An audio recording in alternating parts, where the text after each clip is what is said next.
Longlegs ending explained. What happens to Lee Harker? Longlegs ending is chilling, involving multiple deaths and revelations. Written and directed by Osgood Perkins, Longlegs reviews have been mostly positive. Starring Micah Monroe and Nicolas Cage in one of his more iconic roles to date, Longlegs ends with the arrest of the titular character. After decoding many of the letters Longlegs left behind at crime scenes, Agent Lee Harker revisited her own past to discover that she was one of the girls the killer targeted. With a photo revealing Longlegs' identity, the FBI was able to finally catch him. Longlegs goes on about a friend of a friend and quotes Revelation 13:1 before banging his head to death. Harker visits her mom to learn the truth. Ruth kills Lee's colleague and Lee's doll, claiming she's free before revealing she made a deal with Longlegs. She delivered the handmade dolls to each family and ensure the murders happened so long as he let Lee live. Harker goes to see Agent Carter's family who've been targeted. Carter kills his wife, but Lee shoots him thereafter. Harker also kills Ruth, but when she goes to shoot the doll at the end of Longlegs, she freezes. Is Agent Lee Harker under Longlegs' control at the end? At the end of Longlegs, Harker attempts to shoot the doll the way Ruth shot hers. Harker's gun can be heard going off, but there are either no more bullets or the safety is on, which is unlikely considering she had just killed her mother. Harker could have reloaded the gun, but she was glued to the spot, frozen while hypnotically staring at the doll. Longlegs' handmade creation seems to have influence over Harker, preventing the FBI agent from killing it. It's possible Harker is now under the doll's, and by extension, Longlegs' manipulation. It could just be her terror, but the doll has a hold on Harker, who's entranced. While she could eventually come to her senses and shoot the doll, it's likely Harker is drawn to it because Longlegs' influence was such a big part of her life for so long. Through the doll, Longlegs is still able to reach out beyond the grave. His impact is still felt, and it's possible the doll will keep Harker in its clutches until the task is complete. Ruby is still alive, and Longlegs might use Harker to finish the job he and Ruth started. Longlegs and Ruth Harker quoting Revelation 13:1 explained. It's unclear why Nicolas Cage's Longlegs started killing families, but he and Ruth Harker both quoted Revelation 13:1 right before they died, which mentions a beast with 7 heads and 10 horns. The beast in question can be interpreted as being the Antichrist or a demon who rises from the sea to receive the authority and power by the dragon Satan to do his bidding. There is a second beast that appears in later chapters. In the film, Longlegs and Ruth are the beasts. They deceive and control the families, who each believe they're receiving a gift from the church. Longlegs' real name was Dale Ferdinand Cobble. The film doesn't explain his full backstory or why he began making dolls to send to families. At the start of Longlegs, Ruth asks Harker if she's been saying her prayers. By the end of the film, Ruth changes her tune and says something along the lines of prayers being useless. Ruth is an example of someone being manipulated by the original beast, Longlegs, to perform evil acts. Ruth believes they're necessary to save her daughter, but she's been corrupted to the point that even after she is free from Longlegs, Ruth's help with killing families continues. She has become the second beast, and with the dragon and Longlegs, are the inverse of the Holy Trinity. What the families hear after they're given Longlegs' doll.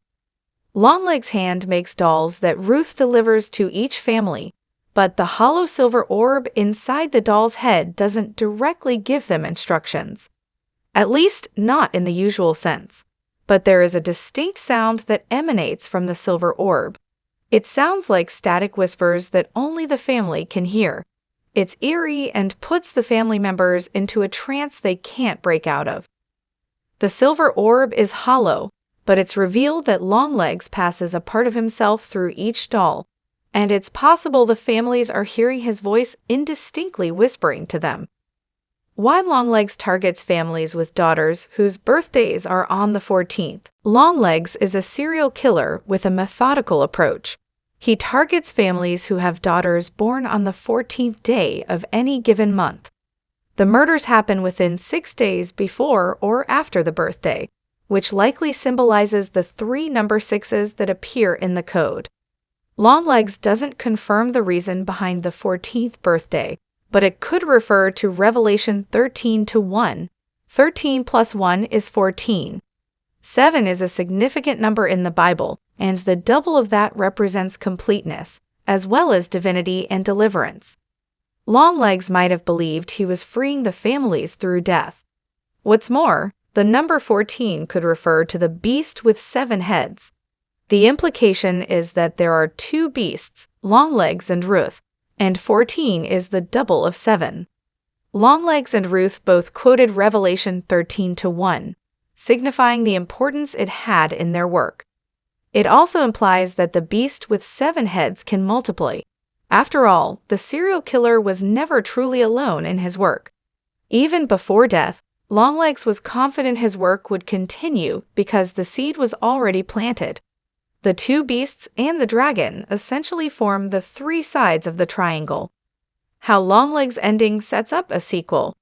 Longlegs ends on a cliffhanger, with the audience not knowing what comes next for Harker or Ruby. Both of the beasts are dead by the end of Longlegs, but the doll has yet to be destroyed, which means Longlegs, from beyond the grave, could pass the torch on to Harker to do his bidding in a Longlegs sequel. The fact that Harker doesn't shoot the doll suggests she's now under some sort of spell. If she becomes like the serial killer she tried to stop, it would be an interesting path to take in a sequel horror movie. Whatever the case, the Longlegs ending leaves Harker and Ruby alive, and a sequel could explore what happens to them next. Will they both become the beasts who deceive families and push them to kill, like Longlegs and Ruth before them? It's not an impossible scenario considering the events of Longlegs, and it would be an intriguing route to take, providing a contrast to the way Harker is presented in the original story.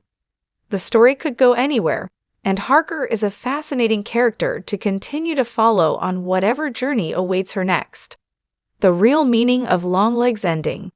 Longlegs has many layers, and while it's filled with religious references, the film's ending hints at the disintegration of the nuclear family. Longlegs could have gone after the children, but he targeted the parents too, while making the father inflict violence upon his wife and daughter. It's very targeted, and it focuses on the deterioration of this specific family structure. Notably, Harker is the only one who made it to adulthood, and she was raised in a single-mom household. At the same time, Longlegs' ending suggests violence can enter any home, no matter how wholesome a family may be. The film's finale also indicates that anyone, no matter how good they think they are as a person, can be swayed to do horrific and violent things if they think they're protecting someone, or that they're doing it for the right reasons. All the characters, at one point or another, are forced or influenced to do something violent. It's something they might have never dreamed of doing. Harker even kills her own mother to save someone else at the end of Longlegs, and the cycle of harm continues. How the Longlegs ending was received. Longlegs went down incredibly well with critics, with director Osgood Perkins' 2024 horror sitting on 86% on the Rotten Tomatoes tomatometer, an impressive feat. The key strengths of Longlegs, outside the performance of Nicolas Cage, were both the story and directorial skills of Perkins. The tone of the movie crops up in multiple reviews as being exceptionally strong, with the overall eerie and sense of unrelenting dread being celebrated. Longlegs is an atmospheric horror movie at its core, and it more than delivered when it came to atmosphere. The cinematography seemed to take precedent when it came aspects critics focused on in their reviews, with it receiving more commentary than the plot and ending of Longlegs. For example, in Wendy Ide's review for The Guardian, the critic talks at length on the masterful way Perkins weaves triangle imagery into the movie. Perkins clearly has an eye for a striking image. At first, we are struck by a recurring motif of obsessive symmetry within each shot and an aspect ratio that switches between the tight little box reminiscent of home movie footage for a 70s flashback to a full rictus grin of a widescreen frame for the main story set in the 90s. But once Harker has identified the satanic emblem, the screen is full of angles and triangles, created by shooting into the corners of rooms or foregrounding the zigzag of a staircase. Some of these shapes point upwards. More often they are inverted, perhaps subliminally signposting the man downstairs, as Longlegs coyly refers to the devil. Even the film structure takes a three-sided form, with the story neatly divided into 3 chapters. There's an unexpected elegance to this window into unimaginable evil. However, while Perkins has a lot of praise for Longlegs, she and many other critics did mention the ending negatively, though not in a way that's a major criticism of the story. Many felt that the final moments of Longlegs were a little lackluster simply due to not focusing on Nicolas Cage and his terrifying rendition of the titular villain. As Perkins puts it, Nicolas Cage's character ultimately ties into one of the niggling issues with Longlegs. Having created a potentially iconic horror villain, the picture attempts to broaden the peril to encompass secondary malevolent characters. But since there is nothing else in the movie remotely as terrifying as Cage singing Happy Birthday and cackling like a maniac while wearing a rubbery facial prosthesis, its bloody final act seems oddly anticlimactic. This sense of the ending of Longlegs and the twists in plot being somewhat anticlimactic compared to the opening is mirrored by other critics. For example, Eliza Jensen, writing for Rough Cut Film, points out that the final scenes of the 2024 horror movie were outshined by its incredibly strong beginning.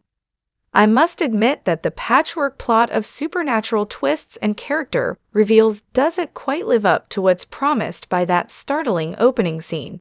But as an experience, and an especially jarring homage to more satisfying serial killer films of the 70s and 90s, Perkins' scary story works.